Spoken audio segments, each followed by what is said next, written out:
9 सितंबर 2020 रात के 12:45 लाहौर सियालकोट मोटरवे पर एक गाड़ी एग्जामिनेशन के नाम पर एक ऐसे कमरे में ले जाया जाता है।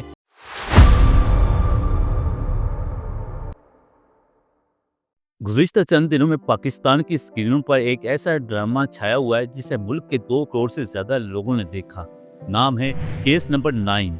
एक ऐसा ड्रामा जिसमें सहर नामी लड़की का किरदार सबा कमर अदा कर रही हैं जो कि रेप विक्टिम है, जबकि मुजरिम के किरदार में फैसल कुरैशी नजर आते हैं।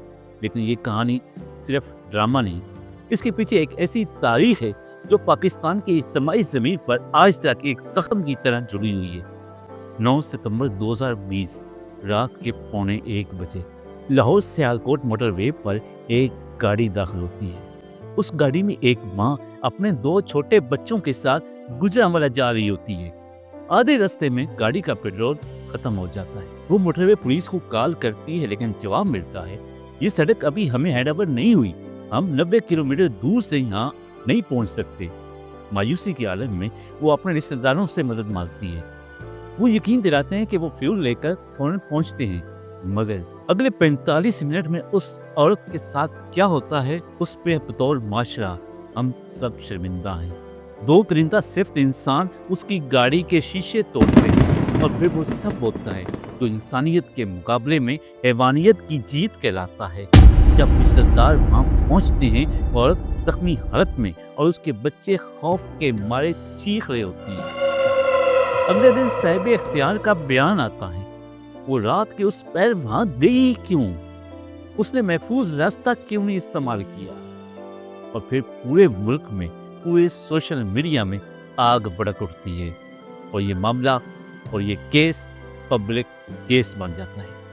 लेकिन क्या ये इस नौइयत का पहला वाकया था? हरगिज़ नहीं।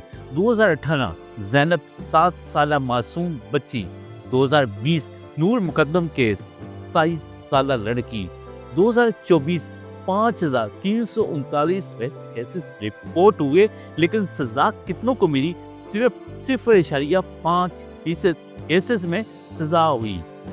ये खामोशी नहीं, ये शर्मिंदगी है। और अब केस नंबर 9 ड्रामा आता है जो अवाम को इस हकीकत से कुछ रोशनास करवाता है, लेकिन असल कहानी ड्रामे से भी ज्यादा खौफनाक है। जब रेप के विक्टिम अस्पताल जाती है तो समझा जाता है कि शायद तकलीफ खत्म हो गई, लेकिन हकीकत में उसकी अजियत वहीं से शुरू होती है। उसे मेडिकल एग्जामिनेशन के नाम पर एक ऐसे कमरे में ले जाया जाता है जहां 2 फिंगर टेस्ट किया जाता है, हेमन चेक की जाती है। अगर इंटैक्ट निकले तो अच्छे किरदार की मोहर, अगर न हो तो उसे बदकिरदार औरत करार दिया जाता है। ये टेस्ट 2021 तक पाकिस्तान में कानूनी था।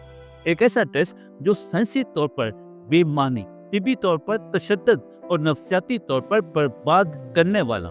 फिर 2021 में एक ऐसी शख्सियत सामने आती है जिसका नाम है जस्टिस आयशा मलिक, और वो उसे गैर आईनी करार देती हैं। लेकिन कहानी यहाँ भी नहीं खत्म होती, यहीं से शुरू होती है। साल 2024 में 5339 केसेस रिपोर्ट हुए, सजा हुई सिर्फ 27 केसेस में, यानी 5312 मुजरम आज भी आजाद घूम रहे हैं। क्यों? इसके 4 बड़े असबाब हैं। पहला, आधी फाइलों में मेडिकल एग्जामिनेशन मौजूद ही नहीं। दूसरा, डीएनए किट्स मुकम्मल ही नहीं होती। तीसरा, 90 दिन के फैसले को 250 से ज्यादा दिन लग जाते हैं। विक्टिम और गवाह धमका दिए जाते हैं और नतीजा क्या निकलता है? केस बंद हो जाते हैं और इंसाफ नहीं मिलता। वो वाकया जिसका जिक्र हमने इस वीडियो के शुरू में किया, उसका मुजरम आबद मल्ली था। वो पकड़ा गया, उसे सजाए मौत भी सुनाई गई, लेकिन असल खौफनाक हकीकत ये है कि आबद मल्ली 2013 से पुलिस के डेटाबेस में बतौर मुजरम मौजूद था। 7 साल तक वो आजाद रहा। क्यों? क्योंकि सिस्टम ने उसे नजरअंदाज किया, बिल्कुल इसी तरह जैसे ज़ैनब के कातिल ने इतराफ किया कि वो 7 से 8 बच्चियों को पहले भी बेजान कर चुका है, लेकिन मामला संजीदगी से नहीं लिया गया। यही हमारा सिस्टम है, अंधा, खामोश, बेहिस। केस नंबर 9 के मुसन्नफ शाहजेब खानजादा, जो एक बड़े इन्वेस्टिगेटिव साफी हैं, उस कहानी को सामने लाते हैं। इसमें चाहे सियासी आदमी नहीं है, लेकिन एक सच है। 5000 केसेस रिपोर्ट हों تو اصل کیسز اس کے 10 گنا ہوتے ہیں، کیونکہ زیادہ تر کیسز رپورٹ ہی نہیں کیے جاتے۔ ڈرامہ ہمیں وہ دکھاتا ہے جسے ہم بھی جانتے ہیں اور جس سے ہم نظریں بھی چرا لیتے ہیں۔ سحر نامی کردار واقعے کے بعد 5 دن تک گھر میں بند رہتا ہے، صرف اس خوف سے کہ لوگ کیا کہیں گے۔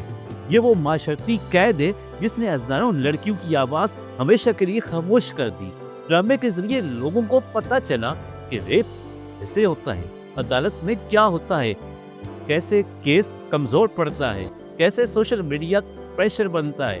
سوال یہ، جو کام اسکول، کالج، یونیورسٹیز کے نصاب کا تھا، وہ کام اب ڈرامے کر رہے ہیں۔ ہم اپنے بچوں کو سڑک پار کرنا سکھاتے ہیں، لیکن ریپ جیسے معاملات میں ان کی قانونی حفاظت کیوں نہیں سکھاتے؟ 2022 میں جسٹس عائشہ ملک سپریم کورٹ کی پہلی خاتون جج بنتی ہیں۔ ان کا اہم فیصلہ، فزیکل ریزسٹنس ریپ کے ثبوت کے لیے ضروری نہیں، فریز رسپانس بھی حقیقت ہے۔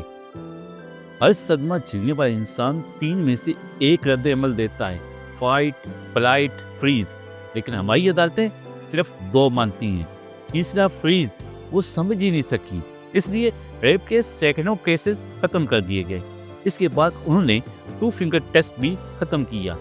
جنسی ہراسگی کی نئی تعریف دی اور کہا شادی میں رضامندی ایک بار نہیں، ہر بار ضروری ہے، کیونکہ ہمارا قانون ہمیشہ مردوں کے نظریے سے چلتا رہا ہے اور عورت کے دکھ کو سمجھنے والا کوئی نہیں تھا۔ اسی لیے آج پاکستان میں جینڈر سینسٹیوٹی ٹریننگ سب سے بڑی ضرورت ہے۔ 2002 کا مشہور کیس یاد ہے، مختارہ بی بی، جس کے ساتھ جرم گاؤں کے جرگے کے حکم پر عوام کے سامنے کیا گیا۔ پوری دنیا میں شور مچ گیا، مجرموں کو موت کی سزا ہوئی، مگر بعد میں اکثریت بری ہو گئے۔ یہ وہ مسئلہ ہے جہاں انصاف دفن ہو جاتا ہے، اور ایک اور مختارہ، ایک اور زینب، ایک اور نور مقدم پیدا ہو جاتی ہیں۔ یہ ہے کہانی کیس نمبر 9 کی، لیکن اس سے کہیں بڑی پاکستان کی خوفناک حقیقت اور ہمارے معاشرے کی۔ کیس نمبر 9 آگے کہاں جاتا ہے، اس پہ بعد میں ہم بات کریں گے۔ میرے چینل کو سبسکرائب ضرور کیجیے گا۔ اللہ حافظ۔